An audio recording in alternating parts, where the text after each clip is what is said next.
বাফ অসমীয়া squad কি কৰিছা যদি আপোনাক মোটিভেশ্যন লাগে এই ভিডিঅ'টো এণ্ডৰলৈকে চাই থাকা চাকে মোটিভেশ্যন আহি যাব এতিয়া মোটিভেশ্যন এনেকুৱা বস্তু যোনটো বহি থাকিলে নহয় মোটিভেশ্যনটো কাম কৰিলেহে ওলাই আহে motivation is the collection of action এতিয়া ফিটনেছ ৰুটিন ফলো কৰিবৰ কাৰণে মোটিভেশ্যন কেনেকৈ আনিব লাগে মই কৈছোঁ চবতছে আগতে আপোনাৰ গ'লটো হৈছে যদি ইমান ডাঙৰ তে আপুনি ভয় খাই যাব গ'লটো সৰু সৰু কৰি পেলাইহে ফলো কৰিবা তেতিয়া অলপ ভাল লাগিব তেতিয়া অলপ এচিভেবল হ'ব নেক্সট পইণ্ট এনেকৈ নাভাবিব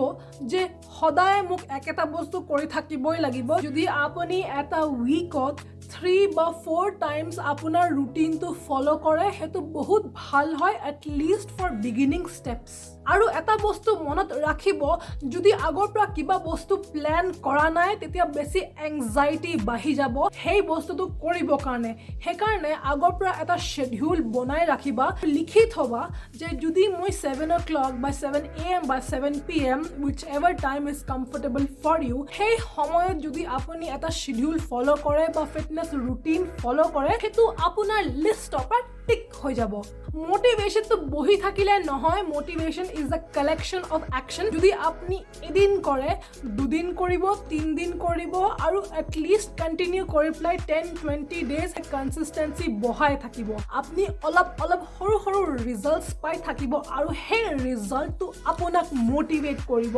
গৈ থাকিবলৈ আপোনাৰ যদি বেছি মোটিভেশ্যন নাই আপুনি এটা কোচৰ লগত এনৰোল কৰিব পাৰে ইহঁতৰ প্ৰগ্ৰাম ফলো কৰিব পাৰে আপুনি কোচক সুধিব বা ইহঁতৰ লগত ডিছকাছ কৰিব আপোনাক মোটিভেট কেনেকৈ কৰে এটা একাউণ্টেবিলিটি হৈ যায় তেতিয়া আপুনি কাৰোবাৰ আণ্ডাৰ এনৰোল কৰি পেলাই ইহঁতৰ প্ৰগ্ৰাম ফলো কৰে আপুনি ইহঁতক ডেইলি আপডেটছ দিব পাৰে উইকলি আপডেটছ দিব পাৰে according to the communication set by you and your Koch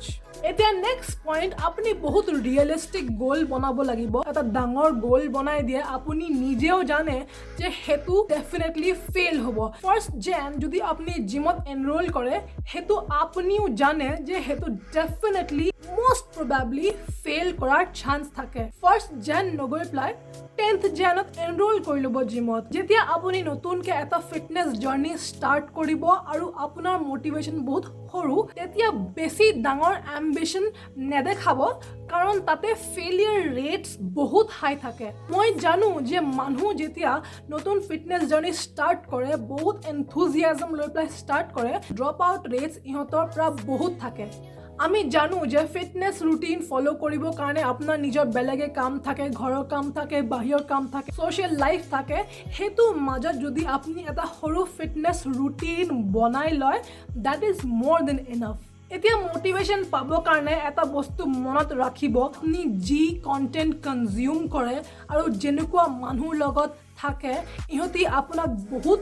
influence কৰে লেটছ সে আপোনাৰ কেইটামান ফ্ৰেণ্ড চাৰ্কেল আছে যোনে ফিটনেছত ইনভলভ বা আপোনাৰ কোচ ফিটনেছত ইনভলভ বা কোনোবা ফিটনেছত ইনভলভ হয় সিহঁতক চাব সিহঁতক ফ'ল' কৰিব সিহঁতৰ লগত কথা পাতিব আৰু সেই ইনস্পিৰেশ্যনটো লৈ পেলাই আপুনি নিজকে মটিভেট কৰিব এটা বস্তু মনত ৰাখিব যদি আপুনি এটা জাৰ্নি ষ্টাৰ্ট কৰে আৰু জাৰ্নিটো লৈ পেলাই কনচিষ্টেণ্ট থাকে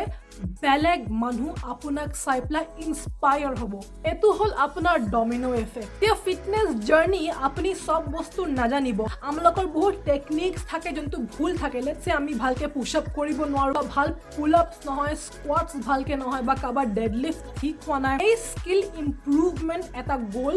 লৈ ল'ব আৰু সেই স্কিলটো ইম্প্ৰুভ কৰিবৰ কাৰণে এটা গ'ল বনাই ল'ব যেতিয়া আপোনাৰ গ'ল থাকে সেই গ'লটোত কাম কৰিবৰ কাৰণে বেছি মোটিভেশ্যন থাকিব গ'ল নাথাকা একো বস্তু আপুনি ফ'ল' কৰিব নোৱাৰে যদি আৰু মোটিভেশ্যন লাগে আপুনি লাইক মাইণ্ডেড কমিউনিটিৰ ভিতৰত জইন কৰি ল'ব আজিকালি ফেচবুকত বা হোৱাটছএপত এনি ছ'চিয়েল মিডিয়াৰ ভিতৰত কমিউনিটি থাকে অফলাইন কমিউনিটি থাকিব পাৰে সেই কমিউনিটিৰ লগত জইন কৰি ল'ব আৰু একেলগে চবকে বেলেগক মটিভেট কৰিব এটা বস্তু মনত ৰাখিব যে ফিটনেছ জাৰ্নিটো ডাঙৰ দীঘল আৰু গৈ থাকিব আপোনাৰ লাইফ টাইম ছাষ্টেইনেবিলিটিৰ কাৰণে কৰিব লাগিব এনেকুৱা বহুত গ'ল থাকে য'ত আমি ইম্প্ৰুভ কৰিব পাৰোঁ এনেকৈ নহয় যে মই এটা গ'ল ফুলফিল কৰি পেলাই বন্ধ কৰি দিলোঁ সেইটো ফিটনেছ জাৰ্নি নহ'ল এতিয়া যদি আপোনাৰ বেলেগ বেলেগ গ'লছ থাকে আপুনি এটা এটাকে সব গ'লছ লাহে লাহে এচিভ কৰি থাকিব এতিয়া আপোনাৰ নিজৰ পৰা অভাৰ টাইম এটা মটিভেশ্যন আহি যাব আৰু আপুনি ইজিলি ফুলফিল কৰিব পাৰিব আৰু ইন টাৰ্ণ সবকে মোটিভেট কৰিব পাৰিব see you in the next video